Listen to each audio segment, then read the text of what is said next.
गरीब माँ की रसोई में बेटियों ने भरवाए सोने के बर्तन। कचरे के सामने पूरा परिवार अपने नाक पर हाथ रखते हुए, छी माँ, कितनी गंदी बदबू आ रही है यहाँ से। हाँ, लेकिन ये देखो मुझे क्या मिला माँ, मुझे ये टूटे मटके मिले हैं और ये नारियल के खोखे। चलो कुछ तो मिला।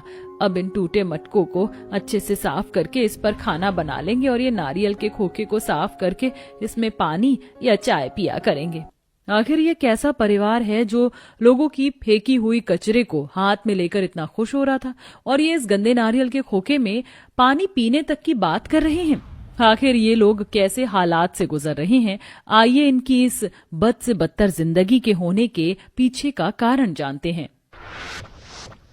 हमारे साथ ऐसा मत करिए सेठ जी। अरे देवरानी जी, अपना नाटक बंद करिए और निकलिए यहाँ से। अरे ओ शिव शरण, अपनी पत्नी को जरा संभाल और मेरी बात कान खोल कर सुन। माँ जब तक थी बस तब तक ही तुम्हारा इस घर पर हक था, लेकिन अब वो चल बसी है, इसलिए अब न तो तुम्हारे इस घर पर हक है और न ही घर की किसी चीज पर। ठीक है जेठ जी, मैं अपने पति और अपनी दोनों बेटियों को लेकर यहाँ से चली जाऊंगी, लेकिन मुझे बस कुछ बर्तन दे दीजिए। आखिर मैं खाना किस पर बनाऊंगी। अरे अगर बर्तन का सहारा रहा तो सड़क पर रहकर भी चूल्हा जोड़ लूंगी। अब पैसों के लालच में धर्मेंद्र शिव शरण को उसके पूरे परिवार के साथ वहां से धक्के मार कर भगा देता है। माँ, रात बहुत हो गई है और कब तक हम यूं ही सड़क पर भटकते रहेंगे।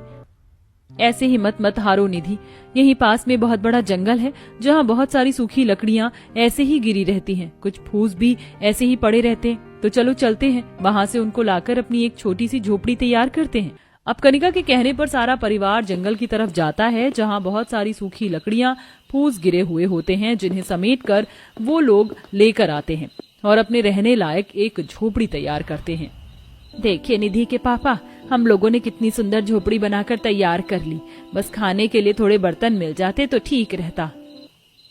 अब सारा परिवार अगले दिन बर्तन की तलाश में निकलते हैं, जहाँ चलते चलते वो लोग एक बहुत बड़े कचरे के खान में पहुँचते हैं।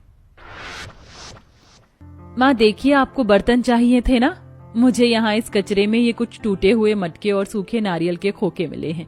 इससे टूटे मटके में आराम से खाना बना सकते हैं और सूखे नारियल के खोखे में पानी पिया जा सकता है। ये कैसे दिन दिखा रहा है भगवान तू।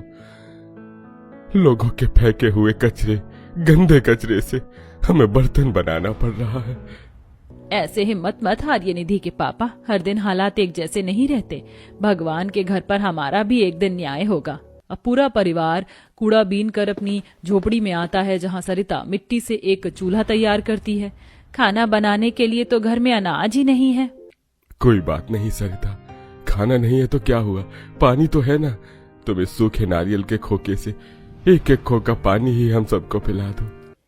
ये लो सब लोग, इस नारियल के खोखे में पानी पी लो और आराम कर लो। कल सुबह पिताजी कोई काम ढूंढने जाएंगे, फिर कल से घर में खाना भी बनेगा। अगले दिन सुबह शिवशरण काम की तलाश में निकलता है, जहां उसको लेबर का काम मिलता है। अब शाम में शिवशरण दिहाड़ी के पैसे लेकर खाने पीने का कुछ सामान लेकर घर पहुंचता है। ये लो निधि की माँ, ये कुछ खाने पीने का सामान है, इसे बना लो। अब सरिता उस आधे टूटे हुए मटके को चूल्हे पर चढ़ाकर उसमें चावल दाल बनाती है। सुनिए, खाना तो बन गया, लेकिन खाने के लिए तो बर्तन ही नहीं है। रुको निधि की माँ, मैं कुछ करता हूँ। मेरे पास एक पन्नी है, शायद उससे काम बन जाए। अब शिवशरण जमीन पर एक पन्नी को बिछाता है। ये लो, इस पन्नी पर हम सबका खाना एक साथ निकाल दो। माँ आइए ना, आप भी हमारे साथ ही इस पन्नी पर ही खाना खा लीजिए। अब पूरा गरीब परिवार, जिनके पास खाने के बर्तनों का अभाव था, वो पूरा परिवार जमीन पर बैठकर एक पन्नी को बिछाकर उस पर खाना खा रहा था। तभी उस रात जब सारा परिवार जमीन पर सो रहा था, वहीं सरिता खुद से बातें करती हुई, मेरी इन दो जवान बेटी के लिए मेरे पास तो एक फूटी कौड़ी नहीं है। आखिर कौन शादी करेगा मेरी गरीब बेटियों से। अगले दिन निधि और कनिका पन्नी में अपने पिता का खाना लेकर उन्हें देने जा रही थी। जब वह अपने पिता के पास पहुंचती हैं कि तब तक में वो गरम खाना पन्नी को पिघला देता है, जिसके बाद वो सारा गरम खाना कनिका के शरीर पर गिर जाता है। आह, मेरा शरीर जल रहा है। कनिका, कनिका तुम ठीक तो हो? पिताजी जल्दी यहाँ आइए। शिवशरण भागता हुआ अपनी बेटी के पास आता है और अपने कंधे से गमछा उतार कर कनिका के शरीर पर गिरे खाने को गमछे से साफ करते हुए, बेटी तू मेरा खाना लेकर क्यों आई? अगर तेरे शरीर पर जरा भी दाग आ जाता तो जानती है तेरे गरीब माँ बाप पर कितना बड़ा कलंक लग जाता। अरे खाने के बर्तन नहीं थे तो खाना नहीं लाती, पर इस पन्नी में खाना लाने की क्या जरूरत थी। अब कनिका अपने पिता के साथ घर लौटती है। ये लीजिए पानी पी लीजिए। अरे कनिका, तेरा शरीर इतना लाल क्यों हो रहा है? सरिता जैसे ही कनिका के शरीर को छूती है कि तभी चूल्हे पर तेज कुछ फटने की आवाज आती है। हाय दैया, ये क्या फटा? सभी लोग चूल्हे के पास आते हैं तो देखते हैं कि चूल्हे पर चढ़ा मटका बीचों बीच से टूट चुका है। सत्यानाश, ये क्या हो गया? खैर ये मटका तो वैसे भी हम कचरे से उठाकर लेकर आए थे और कितने ही दिन चलता ये, इसे तो एक दिन टूटना ही था। सारा खाना चूल्हे और जमीन पर गिर गया। माँ, बस अब बहुत हो गया, अब हम दोनों बहन कोई काम ढूंढेंगे। अगले दिन सुबह दोनों बहन काम की तलाश में निकलती हैं, जहां उन्हें एक आलीशान ढाबे पर बर्तन धोने का काम मिल जाता है। अब दोनों ही बहन उस ढाबे पर आकर बर्तन मलती हैं और शाम को बचे खाने को अपने घर ले जाती। तभी एक दिन कनिका के लाए हुए खाने को पूरा परिवार पन्नी पर रखकर खा रहा होता है। बहुत ही अच्छा काम है बेटी, इसी बहाने हमारे घर में खाना तो आ जाता है। ऐसे ही कई दिन गुजरते हैं और एक दिन जब कनिका जूठे बर्तनों को ढाबे पर मल रही होती है। निधि, मैं क्या सोच रही हूँ कि इन जूठे बर्तनों में से कुछ प्लेट चुरा कर घर ले चलूं, माँ बहुत खुश होंगी। अब शाम को जब कनिका ढाबे से घर आ रही होती है तो वो अपने दुपट्टे के पीछे कुछ बर्तन को छुपा कर रख रही होती है। तभी पीछे खड़े ढाबे के ओनर हार्दिक और विक्रम उन्हें ऐसा करता देख लेते हैं। देख रहा है हार्दिक, कैसे ये लोग यहाँ से बर्तन चुराने की कोशिश कर रहे हैं। अरे जिस थाली में खाते हैं उसी थाली में छेद कर रहे हैं। इनकी तो अभी खबर लेता हूँ। नहीं, रुको देखते हैं कि ये इन बर्तनों से कर क्या रहे हैं। अब हार्दिक और विक्रम कनिका और निधि का पीछा करते हुए उनके साथ साथ आते हैं। माँ, ये देखो मैं आपके लिए बर्तन लेकर आई हूँ, अब आपको पन्नी पर खाने की जरूरत नहीं है। वहीं हार्दिक और विक्रम झोपड़ी में बने छोटे से खिड़की से ये नजारा देखकर कहते हैं। अरे विक्रम, हम तो इन्हें गलत समझ रहे थे, लेकिन ये तो बहुत ही गरीब लड़कियां हैं और ये कितनी मेहनत कर रही हैं अपने परिवार के लिए। सच कहूं तो विक्रम, ये लड़की मेरे मन को भा गई है। हाँ हार्दिक, मुझे भी निधि अच्छी लगती है, पर मैंने कभी कहा नहीं। अब ऐसे ही कुछ दिन गुजरते हैं और हार्दिक और विक्रम एक दिन अपने प्यार का इजहार ढाबे पर बर्तन धोती कनिका और निधि से करते हैं। आप लोग इतने अमीर होने के बाद हम गरीब बहनों से प्यार? अरे क्या देखकर प्यार हो गया आपको हमसे? अरे प्यार कुछ देखकर थोड़ी ना होता है, प्यार तो बस हो जाता है। विक्रम हार्दिक की बातें सुनकर कनिका और निधि दोनों ही मुस्कुराने लगते हैं और उनके प्यार के प्रस्ताव को स्वीकार कर लेती हैं। अगले दिन विक्रम और हार्दिक निधि और कनिका के माता पिता से मिलते हैं।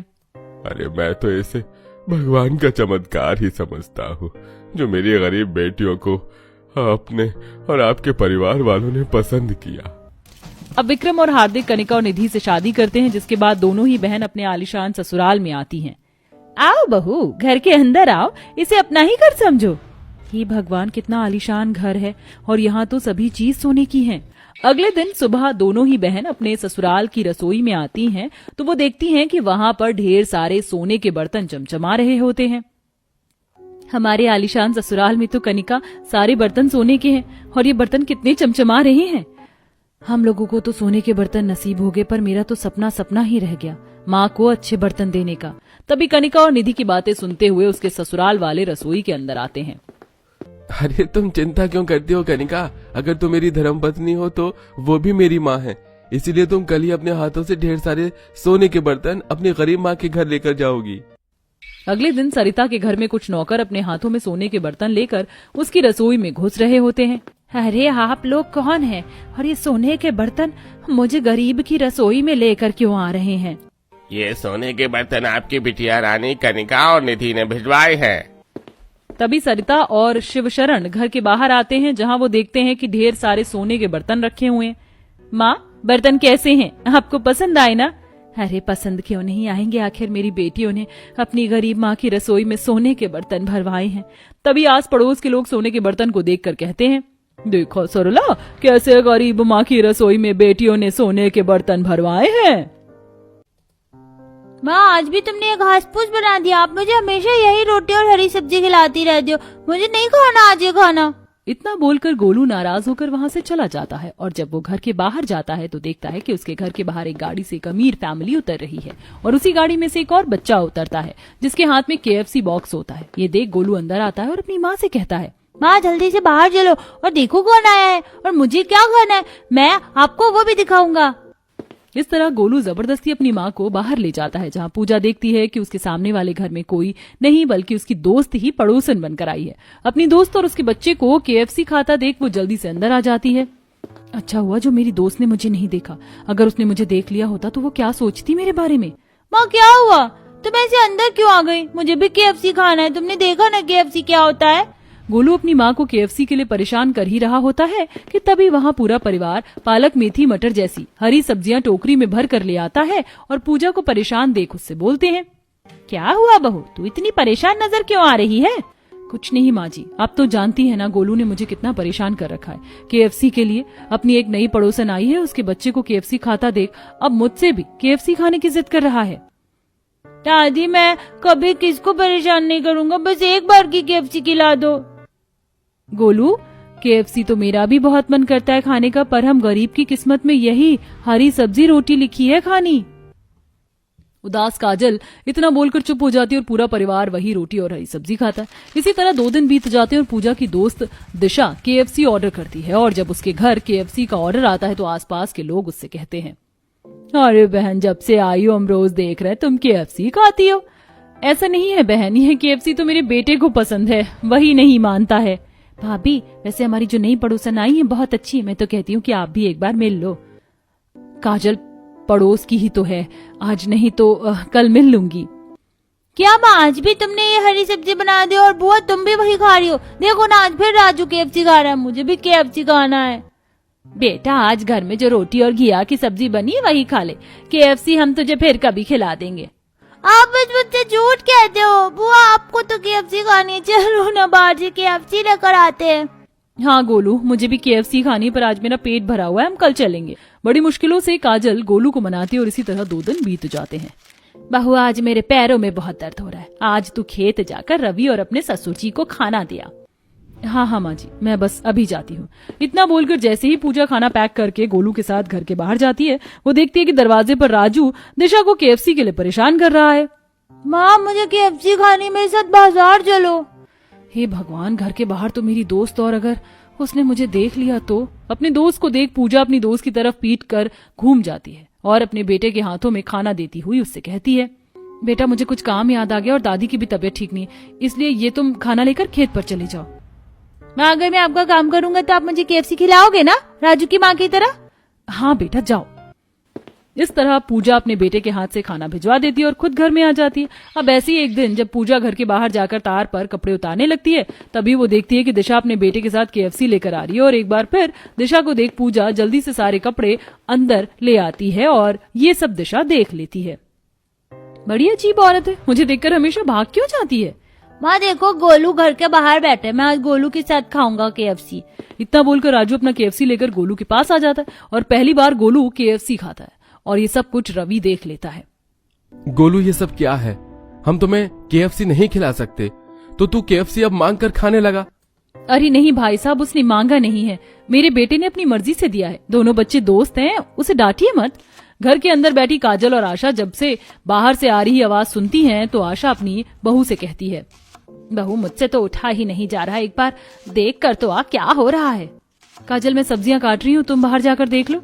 अपनी दोस्त की आ रही आवाज सुनकर जानबूझकर पूजा घर के बाहर नहीं जाती और काजल को भेज देती है, जिसके बाद काजल रवि और गोलू के साथ घर में आती है। अब समय यूं ही बीतता है और एक दिन जब खुद दिशा उनके दरवाजे पर आती है, बहन जी दरवाजा खोलिए, कुछ बात करनी है। माँ जी लगता है हमारी नई पड़ोसन आई है, पर मुझे कमजोरी लग रही है और चक्कर भी आ रहे हैं, आप जाकर बात कर लीजिए ना। एक बार फिर पूजा दिशा का सामना ना कर अपनी सास को भेज देती है। अरे आंटी जी आपकी बहू नहीं आई, एक बार उन्हें भी बुला देती। बेटा मेरी बहू की तबीयत कुछ ठीक नहीं है।